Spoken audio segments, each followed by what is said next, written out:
Monsieur le Président, Madame la Ministre, Monsieur le rapporteur, mes chers collègues, nous terminons ici le parcours parlementaire de ce projet de loi qui doit permettre au gouvernement d'anticiper toutes les conséquences d'une sortie sans accord, de moins en moins improbable, hélas, du Royaume-Uni de l'Union européenne.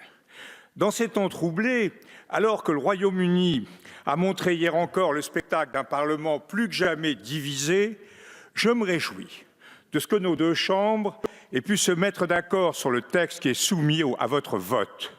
Nous avons fait là preuve d'un esprit de responsabilité, de sérieux et d'unité dont nous pouvons être fiers. Vous le savez, Madame la Ministre, la législation par ordonnance a rarement les faveurs des parlementaires, mais tous sont convenus, tant à l'Assemblée qu'au Sénat, que les conditions d'urgence et l'imprévisibilité de la situation justifiaient amplement ce recours à l'article 38.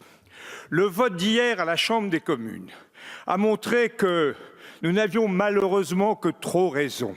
Certes, bien malin, qui saura à quelle fin le processus parlementaire britannique aboutira entre vote populaire, référendum ou choix d'une sortie sèche.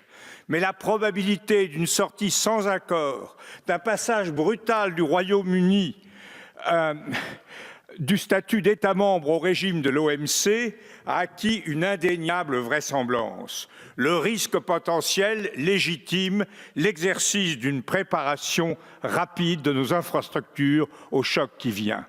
Ce qui s'est passé hier à Londres nous oblige à faire face avec sang-froid et dans l'unité à la situation qui est la nôtre. Sang-froid, unité, les qualités ordinairement reconnues aux Britanniques et aujourd'hui un peu oubliées d'eux, sont plus nécessaires que jamais. Notre commission s'est efforcée de relever le défi. Elle s'est bien entendu d'abord attachée à rassurer les citoyens français et européens, qui seront les premiers touchés par une sortie du Royaume-Uni sans accord. S'ils doivent rentrer en France, si leurs choix de vie sont finalement télescopés par une sortie sans accord, ils auront 6 mois supplémentaires pour rentrer et bénéficier de l'ensemble des droits sociaux auxquels ils peuvent légitimement prétendre jusqu'à présent. Nous n'avons pas oublié pour autant de veiller à la sécurité des citoyens britanniques qui vivent sur notre territoire. Nous avons pu notamment, à l'initiative de notre rapporteur, dont je salue ici les efforts, garantir aux 1700 fonctionnaires britanniques qui occupent actuellement des postes, notamment dans l'éducation nationale et dans la fonction publique hospitalière, un maintien dans leur emploi aux mêmes conditions dont ils bénéficient à présent, sous réserve, bien sûr, d'une certaine réciprocité dans le traitement différent, mais comparable, qui sera réservé à nos ressortissants.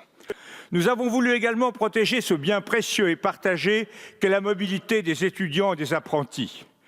Je voudrais conclure cette intervention en remerciant nos collègues de la commission spéciale que j'ai eu l'honneur et le plaisir de présider.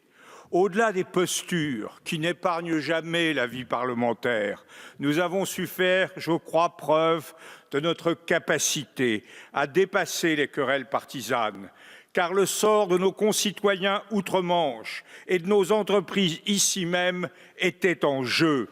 Je voudrais par ailleurs me féliciter de la bonne qualité de la coopération qui s'est établie avec le Sénat.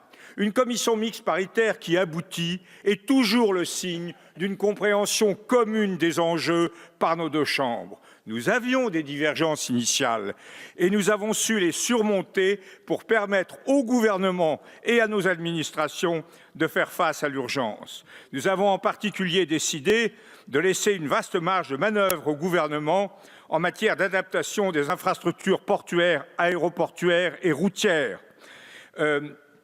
sous réserve pour que cette nouvelle frontière européenne, que sera le littoral de la Manche, se fasse dans de bonnes conditions. Mais nous attendons une complète information du Parlement. Nous sommes convenus de préserver l'attractivité du territoire français pour les citoyens et les entreprises britanniques qui veulent continuer de bénéficier du marché commun et de l'ensemble des ressources que notre pays et l'Union européenne dans son ensemble peuvent leur fournir. Notre entente bicamérale a donc pu produire un compromis de qualité. Nous nous arrêtons d'ailleurs pas ici aujourd'hui avec le vote final du projet de loi.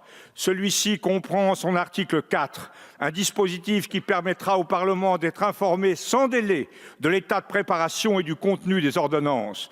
Nous conserverons donc un œil attentif, Madame la Ministre, sur la préparation de cette sortie sans accord. Nous relèverons ensemble ce défi au bon sens qui nous a été lancé hier par nos chers voisins. Je vous remercie.